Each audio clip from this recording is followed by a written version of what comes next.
नमस्कार मंडळी. आपण एक व्हिडिओ बनवला होता की गाड्यांमधून निघणारा CO2 आणि त्यासाठी जे काही सरकार काम करत आहे त्याबद्दल, पण आपली काय जबाबदारी आहे आणि आपण काय केलं पाहिजे. तर आपण मित्रांनो बघू शकता, आम्ही ही आमच्या घराशेजारी आमच्या भावाने एक बाग लावलेली आहे आंब्याची. असे वेगवेगळी झाडं आपण लावली पाहिजेत आणि अशा पद्धतीचं झाडं लावून आपण ही थोडं निसर्गाला सहकार्य केलं पाहिजे की या निसर्गामधला CO2 कमी करण्यासाठी प्रयत्न केला पाहिजे.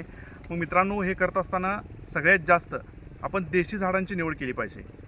ही देशी झाडं लावली पाहिजेत. उंबर असेल, पिंपळ असेल किंवा वड असेल, ही जी 24 तास ऑक्सिजन देणारी झाडं आहेत, या झाडांचा आपण या ठिकाणी त्यांची लावण करायला लागेल आणि ती झाडं लावावं लागतील. पण मित्रांनो, ही झाडं लावण्यासाठी जागा खूप लागते आणि घराशेजारी लावणं देखील ते शक्य नाही आहे. आणि आज जंगलामध्ये ही अशी मोठी मोठी झाडं पाक तोडली गेली आहेत आणि विदेशी झाडं सगळी या जंगलामध्ये सुद्धा आहेत. त्याच्याबद्दल पण मी एक व्हिडिओ बनवणार आहे की या जंगलामध्ये असणारी विदेशी झाडं आणि त्याचा होणारा आपला दुष्परिणाम आपल्यावरती काय आहे ते पण मी सांगणार आहे. पण मित्रांनो, ही मोठी झाडं लावणं जरी आपल्याला शक्य नसले तर किमान आपण एक काम करू शकतो. 24 तास ऑक्सिजन देणारी तुळस ही आपल्या दारामध्ये असलीच पाहिजे. त्या अतिशय महत्त्वाची ही तुळस आपल्या दारामध्ये असणे. कारण मित्रांनो, आज आपल्या घरातील महिला ह्या फार मोठ्या संकटात आहेत. कारण आपल्या घरामध्ये जो फ्रीज आहे, जो स्वयंपाकघरामध्ये फ्रीज आहे, प्रत्येकाच्या घरामध्ये आहे आणि त्या फ्रीजमधून निघणारा विषारू वायू हा त्या स्वयंपाकघरात असतो आणि आपली गृहिणी त्या घरात असते, त्या जागेत असते आणि तिला तिचा त्रास होऊ शकतो. आता सध्या जाणवत नसला तरी तिच्या शरीरामध्ये त्याचा त्रास 100% होतो आणि त्यासाठी तिला भरपूर ऑक्सिजन मिळावा यासाठी दारात एक तुळस असणं अतिशय महत्त्वाचं आहे.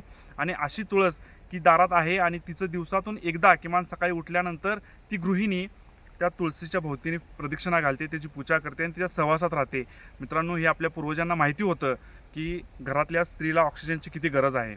आता तुम्ही म्हणणार त्यावेळी काय फ्रीज नव्हता मित्रांनो, पण त्यावेळी जे जेवण बनायचं ते लाकडांवरती बनायचं आणि त्या लाकडापासून निघणारा धूर, तिला होणारा त्रास आणि तो त्रास होऊ नये म्हणून ती तुळस दारात असायची, जी 24 तास ऑक्सिजन द्यायची, घरातली वातावरण प्रसन्न करायची.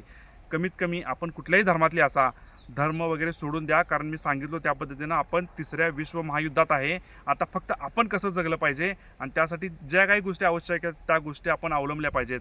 तर ही तुळस तुमच्या दारात असणं अतिशय महत्त्वाचे आहे आणि त्या तुळशीची सकाळी सर्वांनी पूजा करणं, तिच्या सहवासात राहणं हे अत्यंत महत्त्वाचं आहे.